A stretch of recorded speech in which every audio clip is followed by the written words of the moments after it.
মেঘ ঠোঁট উল্টে বলল, ইস, এত জোরে কেউ গাঁটটা দেয়? মাথাটা ব্যথা হয়ে গেছে। আবির কোমল কণ্ঠে বলে, তুই ভালোবাসার ভাগ চাইছিস, কম করে কিভাবে দিই বল? গাঁটটা মারা ভালোবাসা আমি চাইনি। আবির হঠাৎই মেঘের দিকে কেমন করে চাইলো, উদ্বিগ্ন কণ্ঠে শোধালো, তো কেমন ভালোবাসা চাইছিস? মেঘ দরদ মাখা কণ্ঠে বলল, আপনাদের মতো আমিও ফুপ্পুর সাথে দেখা করতে চাই, গল্প করতে চাই, ফুপ্পির যত্ন পেতে চাই। ও আচ্ছা, আমি ভাবলাম অন্য কিছু। মেঘ ভুরু কুঁচকে প্রশ্ন করলো, অন্য কিছু মানে? কিছু না, এখন ফুপ্পির বাসায় তোকে নিয়ে যাওয়া যাবে না। তোকে নিয়ে আমি বা তানবীর কেউ বের হলেই হাজারটা প্রশ্নের উত্তর দিতে হবে। তার থেকে কিছুদিন শান্ত থাক, আমি দেখছি কি করা যায়। মেঘ আস্তে করে শোধালো, জান্নাত আপুকে আসতে বলেছিলেন কেন? দরকার আছে। আচ্ছা বলতো, জান্নাতের সঙ্গে আম্মুর কথা হয়েছিল? আম্মুর রিয়াকশন কি ছিল? কথা হয়নি আবার? বড় আম্মু পাশের সোফায় বসে খুব সুন্দর মতো আপুর সঙ্গে কথা বলছেন। বড় আম্মু তো অনেক দিন যাবৎ জান্নাত আপুকে আপনার বউ বানাতে চাচ্ছেন। আপনারা কেন বলছেন না যে আপুর বিয়ে হয়ে গেছে? এটা বলে দিলেই তো মজাটাই শেষ। মানে জানতে পারবি খুব শিগগিরই। আর হ্যাঁ, মুখ ফসকে জান্নাতের বিয়ের কথা বলে দিস না যেন। আমি এত বেকাল না। আবির হেসে বলল, I know that you are the smartest girl in the world. Megh ফিক করে হেসে বলল। আবির ভাইয়ের মুখে নিজের প্রশংসা শুনে ভীষণ লজ্জা পেয়েছে। লজ্জায় মাথা নিচু করে নিজের রুমে চলে গেছে। সময় ধাবমান, জানুয়ারি পেরিয়ে ফেব্রুয়ারিতে পা দিয়েছে। তীব্র ঠান্ডা অনেকটা কমে গেছে। মেঘদের ক্লাস শেষ হয়েছে, সবেমাত্র 5 মিনিট হলো। বন্যা আর মেঘ গল্প করতে করতে দুইজনে হাত ধরে হাঁটছে। তামিম দৌড়ে এসে বন্যার পেছনে দাঁড়িয়ে বন্যাকে ডাকে, এই বন্যা। বন্যা শুনেও না শোনার মতো হাঁটতে থাকে। তামিম এবার বন্যা আর মেঘের সামনে এসে দাঁড়ায়। বন্যা আর মেঘ দুজনেই থমকে দাঁড়ালো। মেঘ তামিমের মুখের পানে তাকালেও বন্যা তাকায়নি, মাথা নিচু করে দাঁড়িয়ে আছে। তামিম অভিযোগের স্বরে বলল, বন্যা, তুই আমার সাথে ঠিকমতো কথা বলিস না কেন? কারণটা কি তোর অজানা? এতদিন হয়ে গেছে, এখনো কি ওই বিষয় নিয়ে পড়ে আছিস? চলতে চলতে কারো প্রতি ইমোশন আসতেই পারে, তোর প্রতিও আসছিল। তাই আমি তোকে আমার মনের কথা বলছিলাম। তুইও তোর মতামত জানিয়েছিস এবং আমি তা মেনে নিয়েছি। তুই না করছিস, এরপর কি আমি তোকে কোনো প্রশ্ন করছি বা জোরাজোরি করছি? তুই রিজেক্ট করছিস বলে এই না যে আমি মরে যাব, কিন্তু তার প্রভাব বন্ধুদের উপর কেন পড়বে বলতো? তারপরেও আমি আন্তরিকভাবে দুঃখিত। প্লিজ, বন্ধুত্বের সম্পর্কের সুবাদে হলেও আমায় ক্ষমা করে দে। বন্যা কিছুটা ভারী কণ্ঠে বলল, আচ্ছা। এর মধ্যে মিনহাজও এগিয়ে আসলো, তিনজনকে উদ্দেশ্য করে বলল, কিরে তোরা এখনো এখানে? তামিম প্রশ্ন করে, তুই কোথায় গেছিলি? নেতারা আসছে, ওনাদের সামনে মাস্টার্স পরীক্ষা। ভার্সিটি থেকে বেরিয়ে যাওয়ার সুবাদে ওনারা একটা প্রোগ্রাম করবে শুনলাম। ভার্সিটির পাশাপাশি ঢাকার সুনামধন্য কলেজের স্যারেরা, বড় বড় অবস্থানে থাকা ব্যক্তিবর্গও সেই প্রোগ্রামে আমন্ত্রিত থাকবে। বন্যা বলল, ভালো, কিন্তু তুই ওখানে কি করতে গেছিলি? এমনিতে নেতাদের সাথে দেখা করতে গেছিলাম। ওনাদের সাথে পরিচয় থাকা ভালো, রাজনৈতিক পাওয়ার থাকবে, যে কোনো সমস্যায় সাহায্য পাওয়া যাবে। তাছাড়া সাধারণ সম্পাদক আমার রুমমেট। মেঘ বলছিল না, ওর আবির ভাই নাকি আমাদের আধমরা করে বাড়ি পাঠাবে। আর কিছুদিন ওয়েট কর, দেখবি আমার কত পাওয়ার হয়। বন্যা মেঘের দিকে চেয়ে হাসতে হাসতে বলল, দেখছিস মেঘ, তোর আবির ভাইয়ের ভয়ে নেতাদের পিছু নিচ্ছে। পুনরায় মিনহাজকে উদ্দেশ্য করে বলল, নিজের নাই 2 আনা ক্ষমতা, আবার ভাব দেখায় 16 আনার। সেদিন যেভাবে বলছিলি ভাই ব্রাদার্সের পাওয়ার দেখাবি, তখন তো ভাবছিলাম তোদের এলাকার ভাইদের কথা বলছিস। মেঘ মৃদু হেসে বলল, এই জন্যই বলি আমার আবির ভাই সবার সেরা। তোদের মতো 8 থেকে 10 জনকে পেটানো আমার আবির ভাইয়ের কাছে জাস্ট 5 মিনিটের ব্যাপার। ওনার কাউকে প্রয়োজন নেই, একা 199 জনের সমান। তামিম উদ্বিগ্ন কণ্ঠে বলল, 199 জনের সমান কিভাবে হয়? হলে 100 জনের সমান হবে। আমার আবির ভাই একটু ব্যতিক্রম, তাই 199 জনের সমান। এটা কেমন লজিক? এটা আমার লজিক, তোরা বুঝবি না। মিনহাজ তপ্ত স্বরে বলল, শোন, কথায় কথায় আমার আবির ভাই, আমার আবির ভাই করিস না, কানে খুব লাগে। তোর কানে লাগে এটা তোর কানের সমস্যা, তাড়াতাড়ি ডাক্তার দেখা গিয়ে। আমি আমার আবির ভাই বলবো, আমার আবির ভাই, আমার আবির ভাই, আমার আবির ভাই। মিনহাজের মেজাজ খারাপ হচ্ছে, তবুও শান্ত থাকার চেষ্টা করছে। মিনহাজ রাগে অন্যদিকে তাকিয়েছে। আকস্মাৎ মেঘদের দিকে চেয়ে বলল, ওই সাইড দে, ভাইরা আসতেছে। বন্যা, মেঘ, তামিম সাইড হয়ে দাঁড়িয়ে। প্রায় 15-20 জন ছেলে হেঁটে আসছে। রাস্তার পাশে দাঁড়িয়ে থাকা জুনিয়রদের সালাম দেখেই তাদের অবস্থান বোঝা যাচ্ছে। মেঘদের কাছে আসতেই মিনহাজ সুন্দর করে সালাম দিল। সামনের দিকে গম্ভীর চেহারা, একজন চোখ দিয়ে একটু ইশারা করলো। সালাম গ্রহণ করেছে এটাই বোঝালো। ওনারা পাশ কেটে যেতেই মেঘ বলল, কিরে, তোর ভাই তো সালামের উত্তরটাও দিল না। মিনহাজ বিরক্তি ভরা কণ্ঠে বলল, ওনার কি এত মানুষের সালামের উত্তর দেওয়ার সময় আছে নাকি? মিনিট পরেই কিছুটা দূর থেকে হৈ হুল্লোড়ের শব্দ ভেসে আসছে। মেঘরা পেছন ফিরে তাকাতেই দেখে ছেলেগুলো কাকে ঘিরে কথাবার্তা বলছে। কাকে ঘিরে আছে তা দেখা যাচ্ছে না। কৌতূহলবশত মেঘ, বন্যা, মিনহাজ, তামিম সবাই সেদিকে তাকিয়ে আছে। কয়েকজন একটু সরতেই বাইকটা সাইড করে হেলমেট খুলল। মেঘ উত্তেজিত কণ্ঠে চেঁচিয়ে উঠল, আবির ভাই! বাইকটা দেখেই পরিচিত লাগছিল, কিন্তু সিওর ছিল না। হেলমেট খুলতেই মেঘের চোখ কপালে উঠে গেছে। বিস্ময় চোখে তাকিয়ে আছে। বুকের ভেতর হৃৎপিণ্ডটা পিটপিট করছে।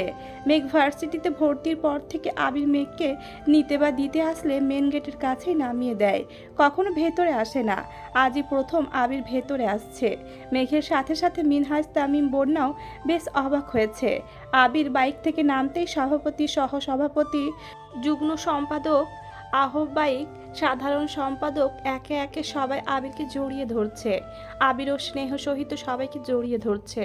মেঘ, বন্যা সহ বাকিরাও কিছুটা এগিয়ে গেল। কি হচ্ছে কিছুই বুঝতে পারছে না। মেঘ বারবার চোখ কচলে তাকাচ্ছে। আবির ভাইয়ের ভার্সিটিতে কেউ পরিচিত আছে, এটা মেঘ জানতই না, তাও আবার রাজনৈতিক ছেলেপেলের সাথে। রাগে গুরুগম্ভীর স্বভাবের ছেলেটা হাসি মুখে বলল, থ্যাংক ইউ ভাইয়া, তুমি আমাদের কথা মেনে এত ব্যস্ততার মাঝেও আসছো, এটাই অনেক। আমরা তো ভাবছিলাম তুমি হয়তো আসবেই না।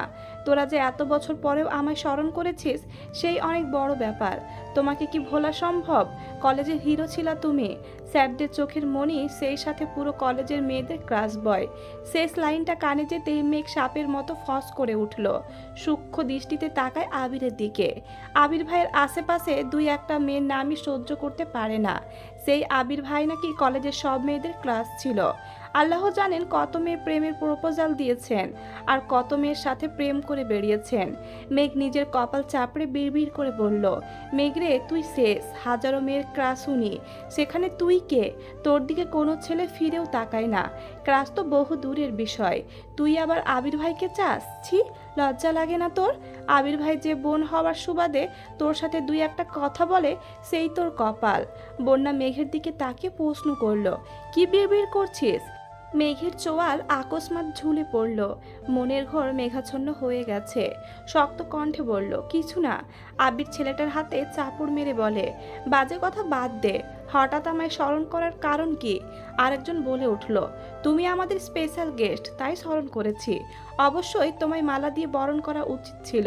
আচ্ছা, সমস্যা নেই, প্রোগ্রামের দিন অবশ্যই মালা দিব। আবির উদ্বিগ্ন কণ্ঠে বলল, এই থাম থাম, আমায় বরণ করবি মানে? আমি কে? তুমি আমাদের শ্রদ্ধেয় বড় ভাই, যার জন্য আমরা আজ এই অবস্থানে। আমার জন্য না, বরং তোরা নিজের অবস্থান নিজেরা তৈরি করেছিস। যখন পথভ্রষ্ট হয়ে গেছিলাম, তখন রাস্তা তো তুমি দেখিয়েছিলে। আচ্ছা বুঝলাম, কিন্তু প্রোগ্রামটা কিসের? ভার্সিটিতে লাস্ট একটা প্রোগ্রাম করতে চাচ্ছি। প্রোগ্রাম করবি কর, আমার কি কাজ? আমি তো ভার্সিটির কেউ না, পড়িও না এখানে। পড়নি তাতে কি? বাইরে পড়তে না গেলে তুমি এই ভার্সিটির স্টুডেন্ট থাকতা। এখন কথা হলো, ভার্সিটির পাশাপাশি আমরা আমাদের কলেজের স্যার ম্যামদের ইনভাইট করতে চাচ্ছি, আর ইনভাইট তুমি করবা। তাছাড়া তোমাদের মতো সাকসেসফুল কিছু ব্যক্তিবর্গদেরও ইনভাইট করা হবে। তোমরা তোমাদের সুদর্শন চেহারা দেখিয়ে জুনিয়রদের সঠিক পথ দেখাবা। প্রথমত, আমি কোনো সাকসেসফুল ব্যক্তি না। দ্বিতীয়ত, আমি এই ভার্সিটির স্টুডেন্ট না। তৃতীয়ত, তোদের প্রোগ্রামে আমি স্যারদের ইনভাইট করার কে? প্রথম, দ্বিতীয়, তৃতীয় বুঝি না। তুমি আমার ভাই, এটাই একমাত্র কথা। ভাই তো নাকি? হ্যাঁ ভাই। তো তুমি তো আমাদের অবস্থা দেখে গেছিলা। স্যাররা এক প্রকার বের করে দিচ্ছিল কলেজ থেকে। সেই দিন তুমি স্যারদের রিকোয়েস্ট না করলে আমাদের যে কী অবস্থা হতো আল্লাহই ভালো জানেন। তুমি চলে যাওয়ার পর আমরা যতদিন কলেজে ছিলাম এমন একটা দিন যায়নি যে স্যাররা আমাদের সামনে আসলে তোমার নাম নেয়নি, তুমি না বললে আমাদের বের করে দিত। আরও কত কথা, সেই সব এখন অতীত। তোমার কথা মতো পড়াশোনা করে আমাদের 12টা বন্ধুর মধ্যে 9 জন ডিউতে ভর্তি হয়েছে, বাকিরাও ভালো অবস্থানে আছে। তোমার সাথে যোগাযোগ করার চেষ্টা করেছি, কিন্তু তুমি নেটওয়ার্কের বাইরে ছিলা। কিছুদিন আগে হঠাৎ একদিন তোমাকে একটা মেয়ের সঙ্গে দেখলাম, ডাকার সুযোগ ছিল না। অনেক খোঁজাখুঁজি নিয়ে জানতে পারছি তুমি তানবীরের ভাই। তারপর তানবীরের থেকে ফেসবুক আইডি নিলাম। আমার বা আমাদের জীবনের গল্পে তুমি অন্যরকম ভূমিকা পালন করেছো, যার ঋণ কোনোদিন দিয়ে শেষ করতে পারবো না। তাই তোমার প্রোগ্রামে আসতেই হবে। বাবা গো, তোরা যেভাবে আমার প্রশংসা করছিস, আমার বাপেও আজ পর্যন্ত এত প্রশংসা করেনি। তুমি যে কী চিজ তোমার বাপ হয়তো বুঝেই নাই। আবির মৃদু হাসলো। আর একজন বলে উঠল, ভাইয়া জানো, একই শহরে থেকেও গত 5 বছর যাবৎ কোনোদিন কলেজে পা দিইনি। স্যারদের দেখে মুখ লুকিয়ে চলছি। এখন তো ভার্সিটি লাইফ শেষ, 2 দিন পরকে কোথায় থাকবো তা জানা নেই। তাই প্রোগ্রামটা করতে চাচ্ছিলাম। ভার্সিটির স্যারদের সঙ্গে কথা বলেছি, ওনাদের আপত্তি নেই। এখন তুমি আমাদের সাথে যাবে।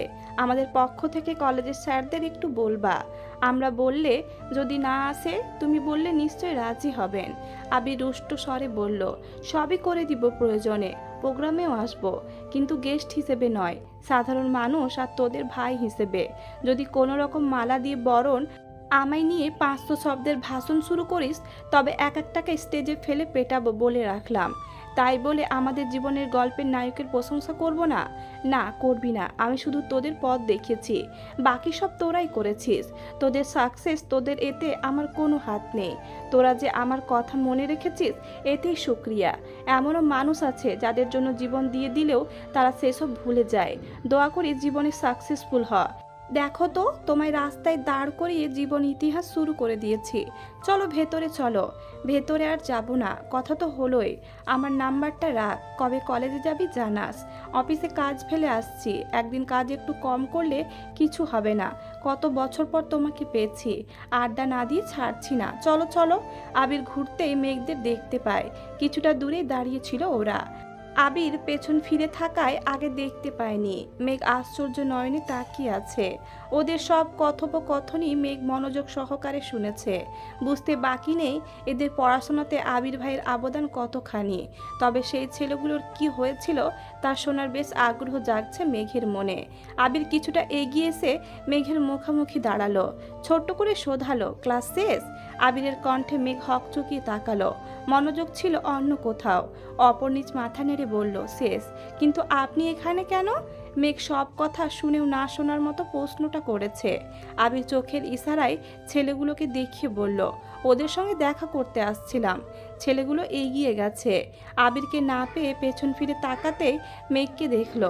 2 কদম এগিয়ে এসে বলল, ওনাকেই দেখেছিলাম তোমার সাথে। উনি কে ভাইয়া তোমার? আবির তার আগেই বলল, আমার কাজিন। তোরা যা, আমি আসছি। ছেলেগুলো এগিয়ে যাচ্ছে। আবির মেঘকে উদ্দেশ্য করে গলায় তেজ এনে বলল, আড্ডা দেওয়া শেষ হলে বাসায় যা, গাড়ি অপেক্ষা করছে। মিনহাজ আর তামিমকে দেখেও না দেখার মতো করে চলে যাচ্ছে। মেঘ পেছন থেকে ডেকে বলল, আমি আপনার সঙ্গে যাব। অনেকদিন হলো আবিরের বাইকে ওঠে না। রাগারাগি মান অভিমানে ঠিকমতো কথাও বলেনি। বাইকে ওঠা তো দূরের বিষয়, আজ মেঘের খুব ইচ্ছে করছে আবির ভাইয়ের সাথে বাইকে ঘুরবে। তাছাড়া ফুপ্পির জন্য মনটা ছটফট করতেছে। সে প্ল্যান করেছে ফুপ্পিকে দেখে একেবারে বাসায় ফিরবে। আবির 2 আঙুলে ইশারা দিতেই মেঘ আবিরের কাছে এগিয়ে গেল। আবির প্রখর তপ্ত স্বরে বলল, আমি না আসলে কি করতি? মিনহাজ আর তামিমের প্রতি ক্রোধ চেপে রাখতে পারছে না। ওদের দিকে তাকালে অঘটন ঘটতে পারে, তাই তাকাচ্ছে না। মেঘ স্বাভাবিক কণ্ঠে উত্তর দিল, আপনি না আসলে গাড়িতে যেতাম, আপনি এসেছেন তাই বাইকে যাব। আমি তোকে নিতে আসিনি, অন্য কাজে আসছি। মেঘ জেদ দেখে বলল, আমি এত কিছু জানি না, আপনি আমায় নিয়ে যাবেন, এটাই শেষ কথা। মেঘের জেদের কাছে আবিরের সুপ্ত ক্রোধ হার মানতে বাধ্য হয়েছে। আবির ক্ষীণ হাসলো।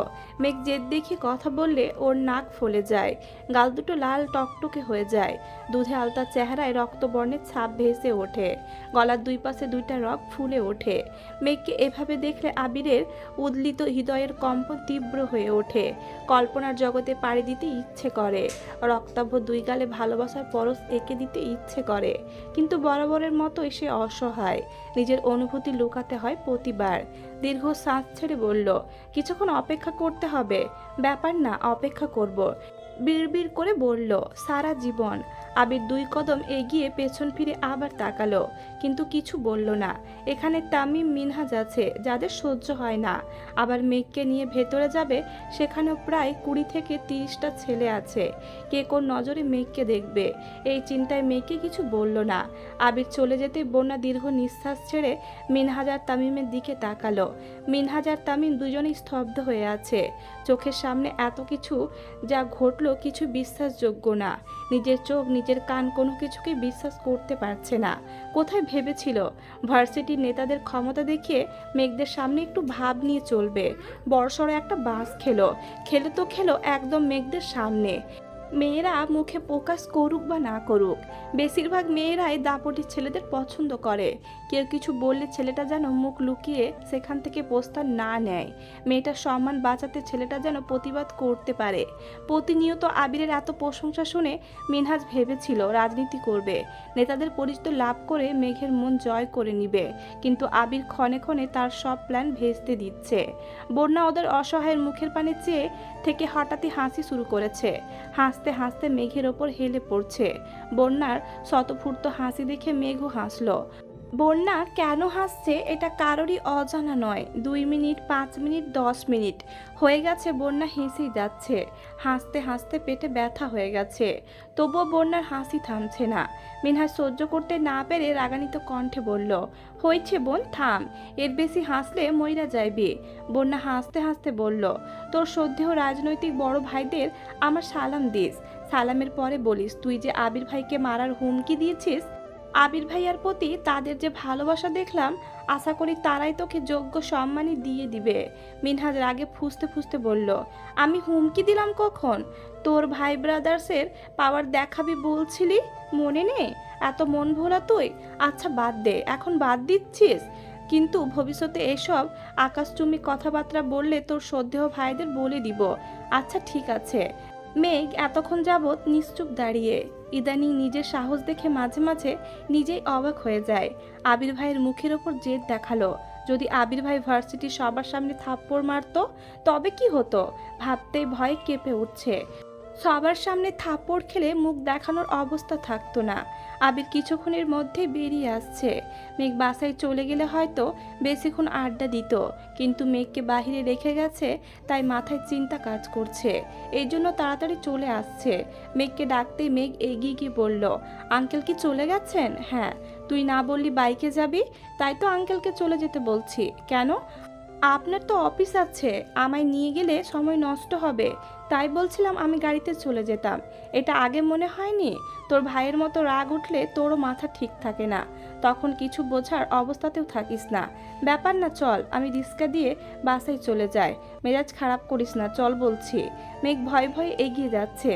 ফুপ্পির বাসায় নিয়ে যাবে না আগেই বলছে, এখন আবার ফুপ্পির কথা বললে নিশ্চয়ই মার খাবে। আবির একটা রিক্সা ঠিক করে বন্যাকে যাওয়ার জন্য ইশারা করলো, তারপর মেঘকে নিয়ে চলে গেছে। বাইক চলছে, মেঘ স্ট্যাচুর মতো বসে আছে, কোনো কথা বলছে না।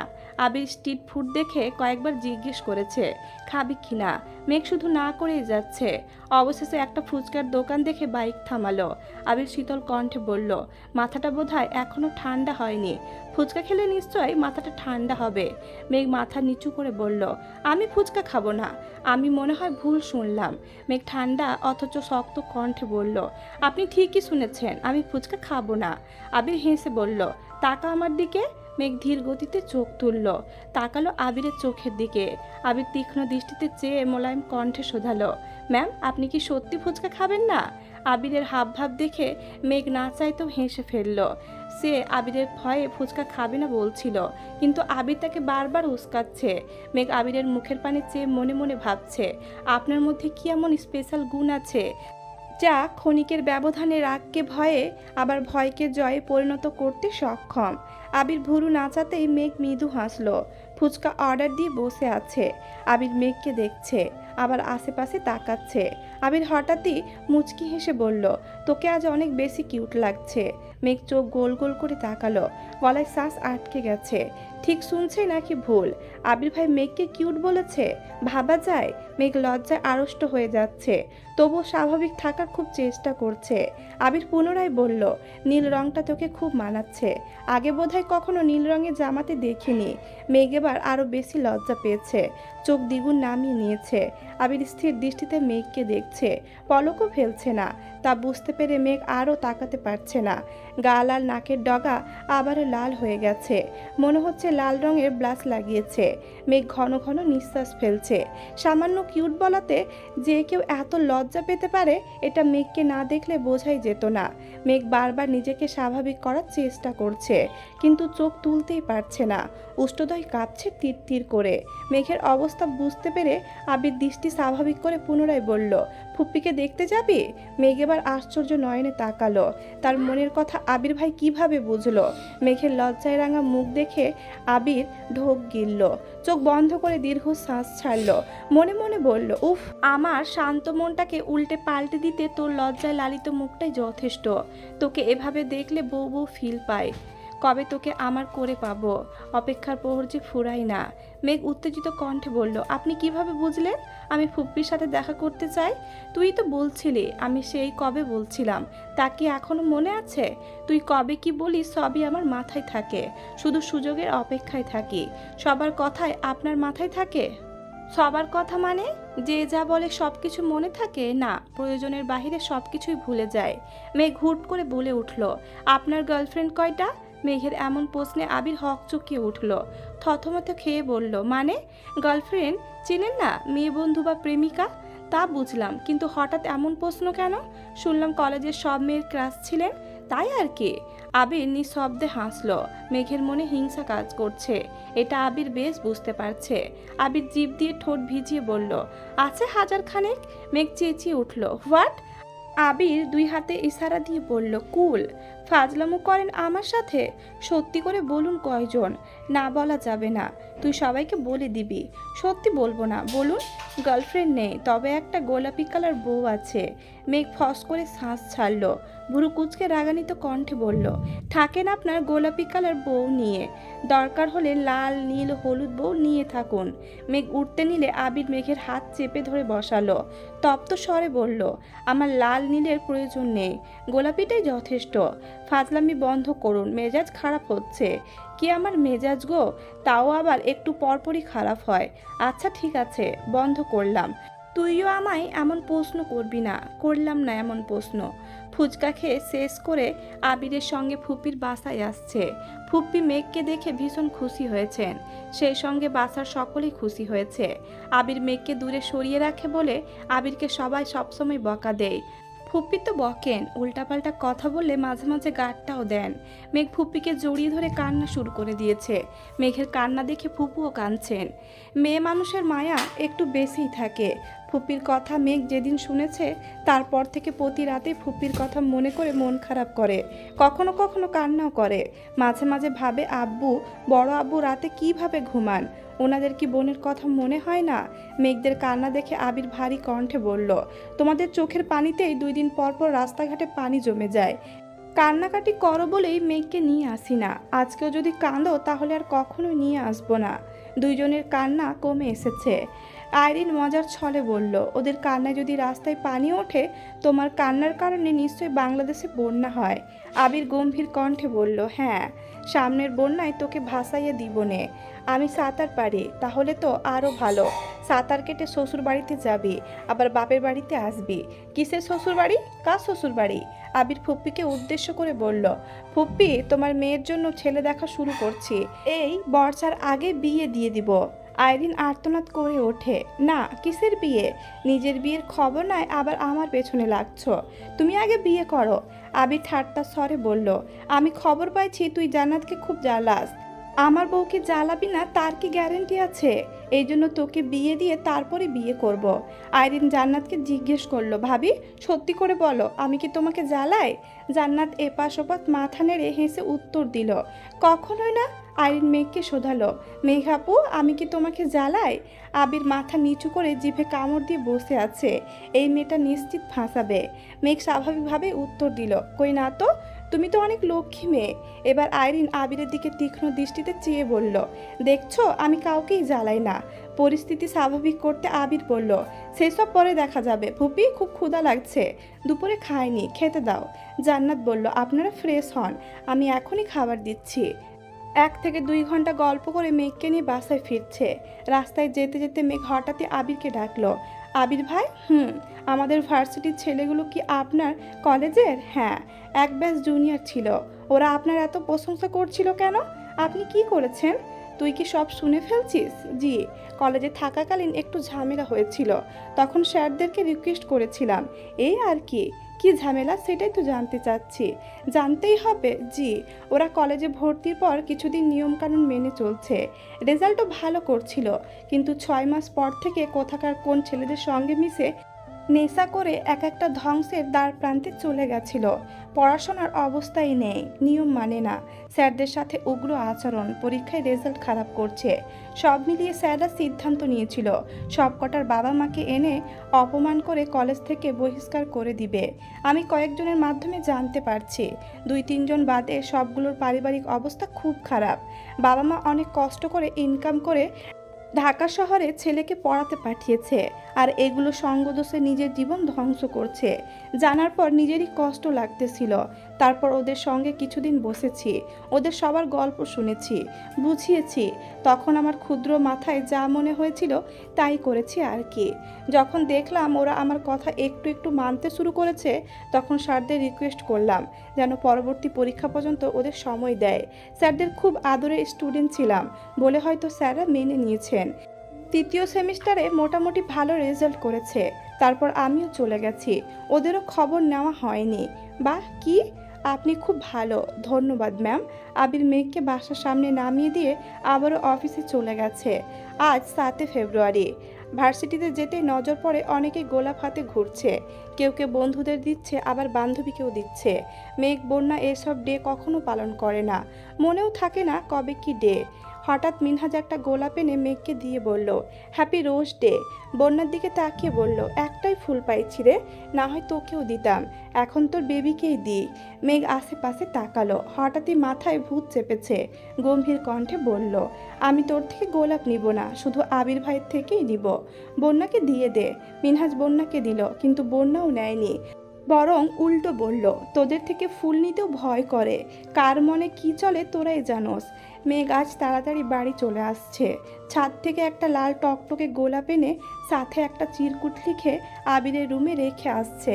আবির সন্ধ্যার দিকে বাসায় ফিরে দেখলো টেবিলের ওপর গোলাপ আর চিরকুট রাখা। এগিয়ে গেল টেবিলের কাছে, চিরকুট হাতে নিতে দেখলো চিরকুটে লেখা, আপনি মানুষটা রক্তিম গোলাপের মতন, যার কাটার আঘাতে শত শতবার ক্ষত বিক্ষত হয়েও তার মুগ্ধতার পেছনেই ছুটছি। হ্যাপি রোজ ডে আবির ভাই।